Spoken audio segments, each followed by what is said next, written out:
Olá, meus queridos. Hoje nós vamos estar fazendo uma leitura um pouco mais extensa, porque vamos estar trabalhando a semana de sábado e também a semana de domingo, já que domingo pela manhã nós vamos estar ali ministrando a lição como um todo, não é verdade?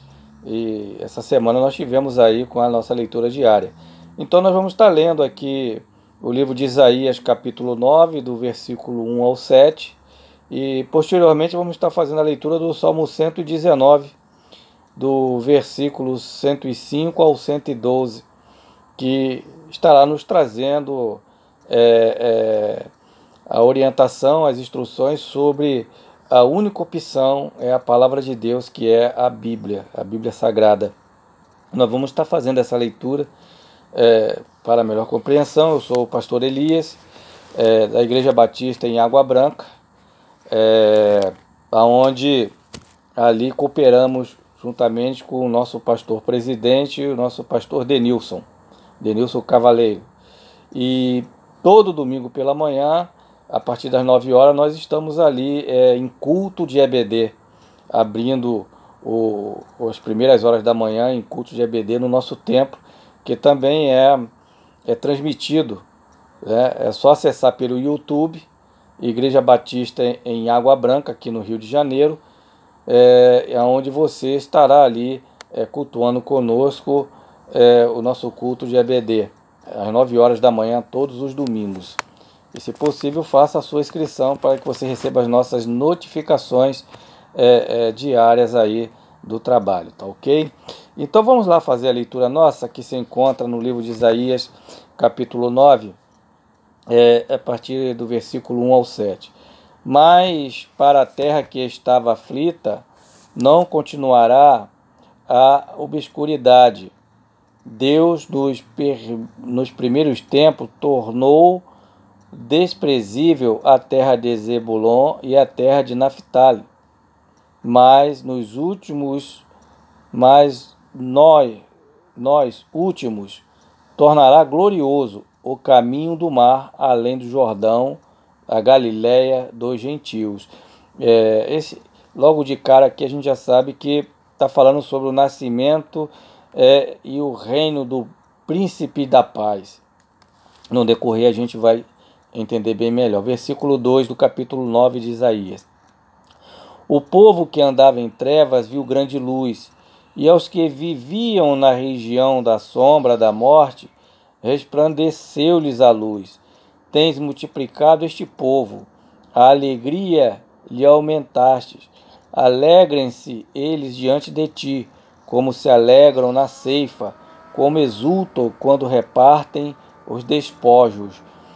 Porque tu quebrastes o jugo que pesava sobre eles, a vara que lhes feria os ombros e o cetro do seu opressor, como no dia dos medianitas, porque toda bota com que anda o guerreiro no tumulto da batalha e toda veste revolvida em sangue serão queimadas, servirão de pastos ao fogo, porque o menino nos nasceu, um filho se nos deu, o governo está sobre os seus ombros, e o seu nome será Maravilhoso Conselheiro, Deus Forte, Pai da Eternidade, Príncipe da Paz, para que se aumente o seu governo e venha a paz sem fim sobre o trono de Davi e sobre o seu reino,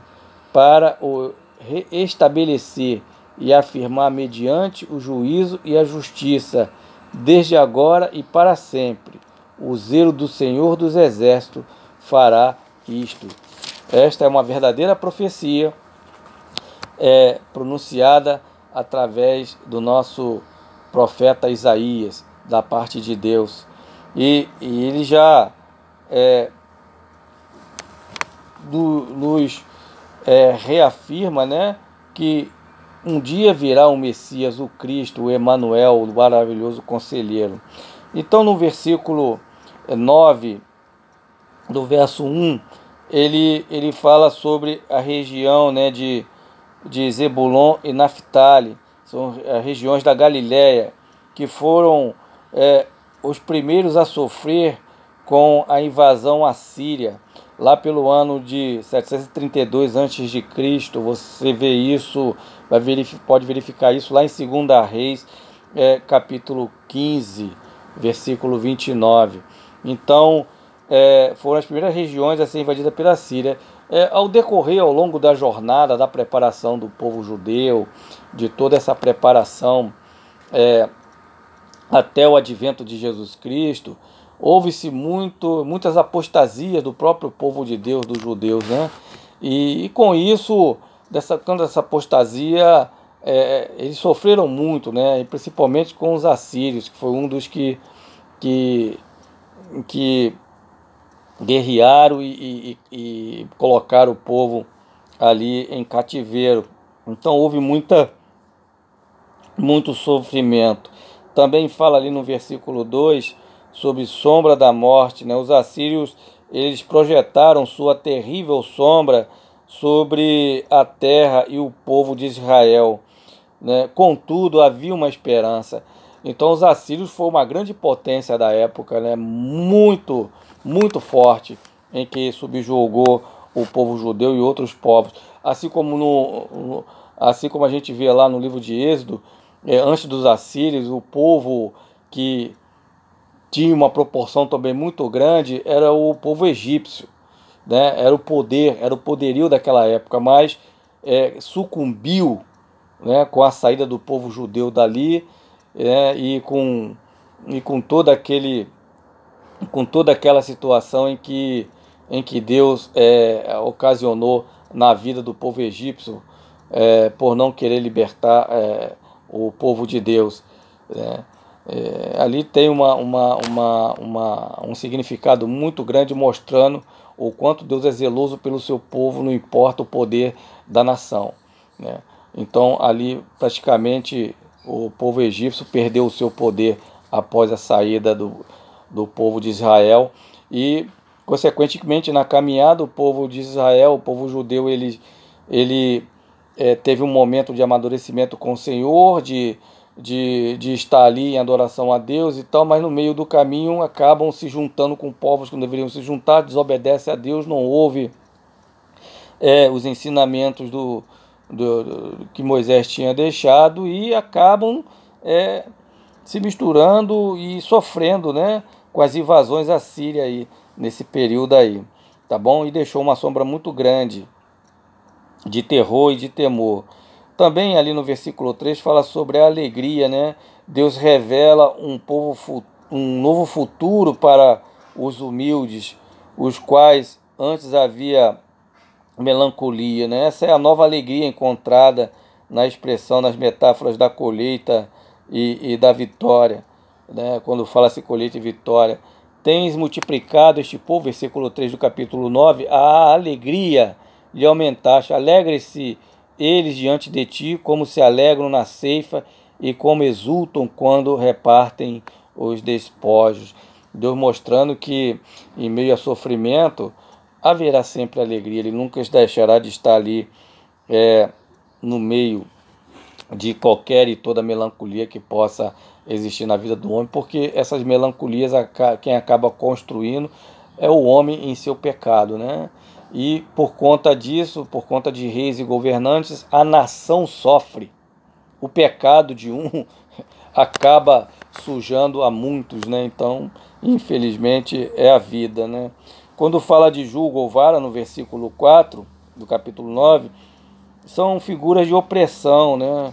Figura de opressão que Deus coloca aí sobre a vida, né? Por conta dos dias dos medianitas, uma referência à derrota dos medianitas por Gideon. Então os dias de opressões, eles aconteceram e acontecerão. Mas nesse período aqui, Gideon, ele derrotou os midianitas, levando paz para o povo, né? Foi um homem levantado por Deus para libertar o povo. Nós conhecemos a história que se encontra ali no livro de Gideon, capítulo 10, e também,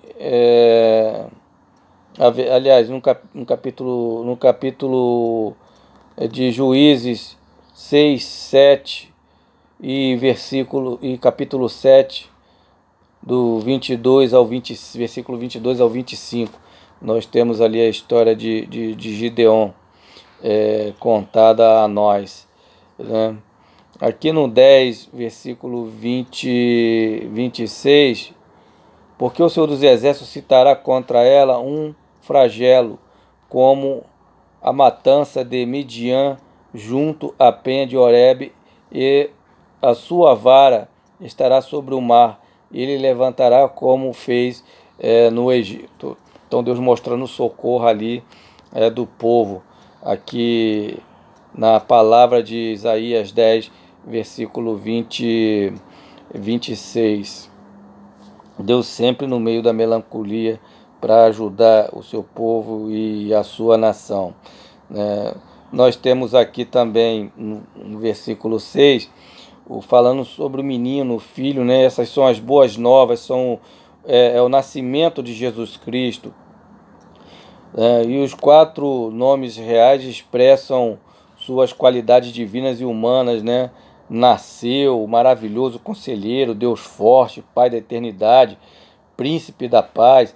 Então, isso tudo demonstra para que ele veio, né? O nosso Cristo, visto que, como maravilhoso conselheiro, consiste em 2 palavras, provavelmente, seja combinar elas para formarem um único título, né? Maravilhoso e conselheiro. São palavras que, para formar uma única razão de ser de Deus, de direcionar o seu povo para o bem comum, né? Deus forte como um guerreiro, um Deus que protege o seu povo e a sua nação. Pai da eternidade, é o rei que cuida dos seus súditos, né? Ele é nosso rei, que cuida de nós, que nos alimenta, que nos protege das forças do mal. É o príncipe da paz, é o que governa com paz e traz paz para todos nós, né? E trono de Davi, ele virá descendência do povo judeu. Nós sabemos disso.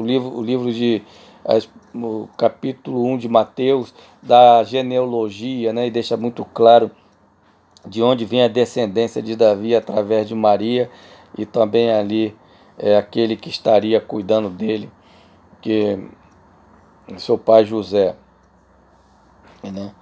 Então Deus, ele por ser zeloso, por ter zelo, ele garante a sua vontade, né? E certamente terá aí o seu cumprimento.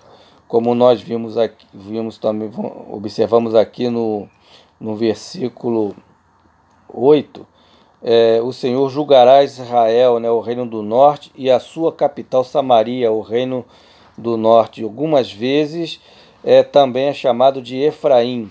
Judá é o reino do sul, que tinha Jerusalém como sua capital, né? Então o reino do norte também era conhecido como Efraim, ou Samaria, né?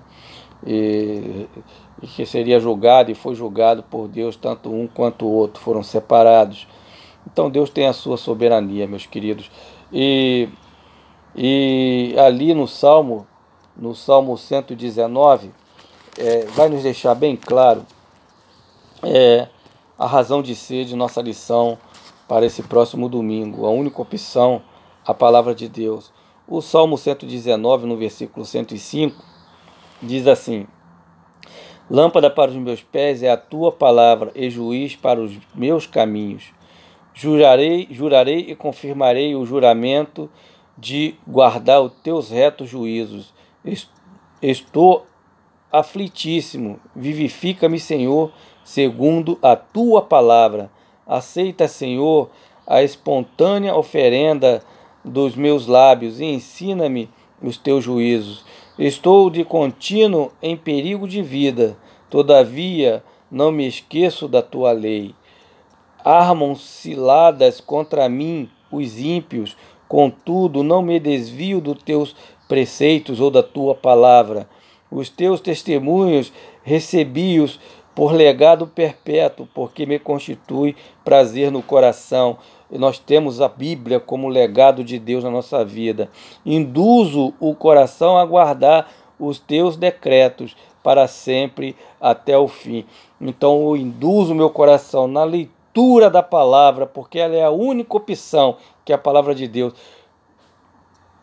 será como decreto na minha vida e na vida daqueles que a recebem, que a aceitam para sempre, até o fim, continuamente, diante de Deus. Então fique com o Salmo 119, que é a nossa última leitura diária, em que demonstra o quanto é importante a Bíblia para a nossa vida. Meus queridos, aguardo vocês nesse próximo domingo para estarmos juntos no nosso culto de EBD, a partir das 9 horas da manhã, ali transmitido pelo YouTube, e aqueles que puderem estar presencialmente estejam. Igreja Batista em Água Branca, do Rio de Janeiro. Que Deus abençoe a todos, em nome de Jesus.